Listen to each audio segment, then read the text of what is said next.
Muito bem, gente. Praticamente estamos terminando essa série nesse momento, falando sobre a obra libertadora da cruz. Eu espero que você esteja entendendo isso aí. Eu estou falando sobre fatos importantes dessa obra libertadora, da qual os discípulos desconheciam, né? E que você não pode ficar sem ter esse entendimento, né? Falei de coisas muito importantes. A última que eu falei como fato importante, nós estamos falando de 5, né? Ainda vou terminar. Mas o quarto foi a importância de Jesus ter morrido, levando a minha natureza pecadora. E, portanto, então Jesus ele morre espiritualmente no nosso lugar. E está escrito em Romanos 6:23, o salário do pecado, natureza, é a morte. A morte espiritual, mas o dom gratuito de Deus é a vida eterna em Cristo Jesus. A consequência do pecado, natureza, instalado no ser humano, gente, é a morte espiritual. Portanto, Jesus, então, ele vai legalmente ao inferno, como um escravo das trevas. Entende bem o que eu estou te falando.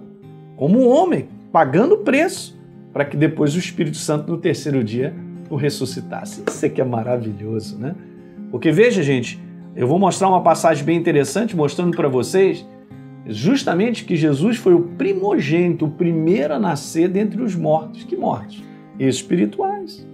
Não é uma questão de morte física. A morte física foi só o veículo para que Jesus, com a natureza pecadora minha e sua, ele pudesse ir diretamente ao inferno, pagar esse preço e depois Jesus e o Espírito Santo ressuscitasse. Não é maravilhoso? A ressurreição, escuta isso, que trouxe a vitória sobre a morte, veja, a morte espiritual foi a ressurreição justamente da morte. A morte é natureza, essa natureza que me atrelava. Então vou repetir de novo, a ressurreição que trouxe a vitória sobre a morte foi a ressurreição da morte espiritual. Então isso tem que estar claro no teu coração, ok, gente? Não é maravilhoso?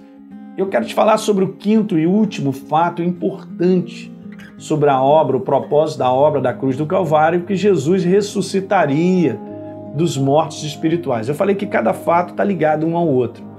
Então ele foi para lá legalmente com a minha natureza, morreu espiritualmente, obviamente teria que ir para o inferno legalmente. E agora então ele ressuscitaria dos mortos espirituais, trazendo de volta a natureza de Deus para a humanidade. Jesus, ao ressuscitar, se tornou o primeiro de uma nova criação. Não é maravilhoso? Escuta isso aí, Colossenses capítulo 1, verso 18. Ele é a cabeça do corpo da igreja. Ele é o princípio, ele é o primogênito de entre os mortos espirituais, para em todas as coisas ter a primazia. E mais, após Jesus ter ressuscitado, ele declara assim em João capítulo 20, no verso 17, recomendando justamente para Maria: não me detenhas, Maria, porque ainda não subi para o meu Pai, mas olha, vai o seguinte, vai ter com os meus irmãos. É a primeira vez que ele fala isso. Eram os discípulos.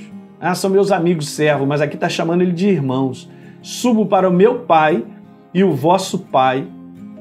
Subo para o meu Pai e vosso Pai, para meu Deus e vosso Deus.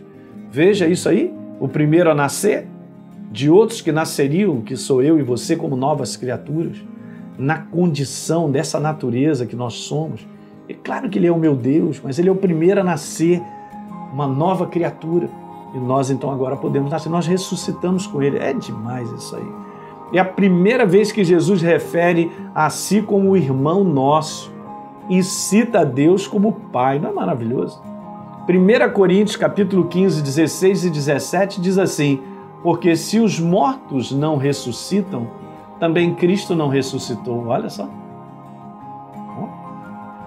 E se Cristo não ressuscitou, é vã a vossa fé e ainda permanece nos vossos pecados. A ressurreição, gente, é a ressurreição espiritual, da morte espiritual, senão de nada adianta. E a gente permanece ainda com a antiga natureza. Olha o que Paulo está falando.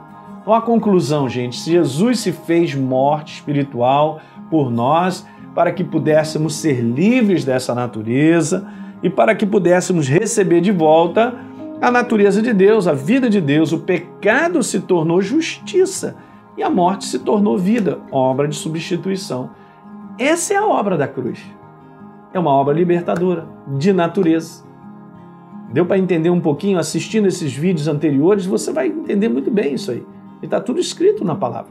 Mas isso tem que estar no nosso coração, para que a gente entenda que foi muito mais do que um sofrimento visto de maneira física.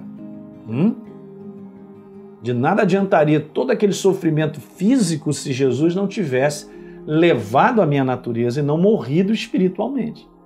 Se não tivesse morrido espiritualmente, de nada adiantaria. Mas o Espírito Santo ressuscitou, aí sim. Então é uma ressurreição dos mortos espirituais. Oh, de bola. É maravilhoso falar sobre isso aí. Ok, gente, vamos deixar aí para o último vídeo um arremate final sobre esse assunto. Deixa aí uma curtida, né? Se inscreve no nosso canal se você ainda não se inscreveu e deixa um comentário, porque isso é importante para todos nós. Um abraço.